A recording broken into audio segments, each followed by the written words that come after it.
आमच्याकडे आज धोंड्याचा कार्यक्रम आहे. अधिक मास चालू आहे ना, म्हणजे जावयाची थोडीशी लाड पुरवले जातात. तसंच आमच्याकडे पण आज होतं.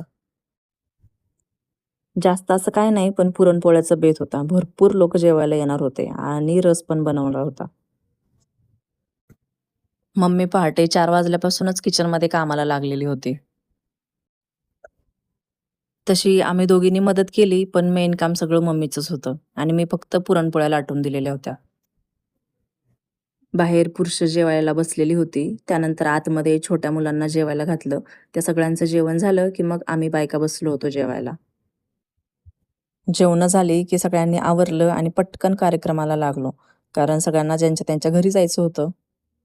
म्हणजे काय तर अधिक मास. हिंदू कालगणनेनुसार दर 3 वर्षांनी येणारा हा एक जास्तीचा महिना असतो. यामागे खगोलशास्त्रीय सुद्धा कारण आहे. सौरवर्ष असतं 365 दिवसांचं आणि चंद्रवर्ष असतं 354 दिवसांचं. हा फरक भरून काढण्यासाठी दर 32 महिने 16 दिवसांनी एक वाढीव महिना येतो, तो म्हणजे अधिक महिना. याला आपण अधिक मास असं सुद्धा म्हणू शकतो. यामध्ये लग्न, गृहप्रवेश यांच्यासारखे कोणतेच शुभ कामं करत नाहीत. म्हणजे हा महिना अडथळ्यासारखा असतो म्हणून याला धोंड्याचा पण महिना म्हणतात. या महिन्यात जावयाला सासरची मंडळी घरी बोलवून गोडाचं जेवण घालतात आणि भेटवस्तू पण देतात. पण आजच्या मॉडर्न जनरेशनमुळे याचे चुकीचे परिणाम झालेले आहेत. तुम्ही पण या गोष्टी न्यूजमध्ये किंवा सोशल मीडिया प्लॅटफॉर्मवरती बघितलंच असतील. आजच्या लोकांच्यासाठी हे सेलिब्रेशन म्हणजे एक इव्हेंट झालाय. मोठे-मोठे कार्यालय बुक करायचे, जेवण द्यायचं, महागडे गिफ्ट, सोन्याच्या वस्तू द्यायच्या, असा ट्रेंडच चालू झालाय. त्या सासरच्या मंडळींची ऐपत असेल तर ठीक आहे आणि त्यांनी स्वतःहून काही गोष्टी देतात तर ते पण ठीक आहे. पण कर्ज घेऊन या सगळ्या गोष्टी घेणं खूपच चुकीचं आहे आणि महागड्या भेटवस्तू जावयानं मुलीच्या माध्यमातून मागणं हे तर त्याहून चुकीचं आहे.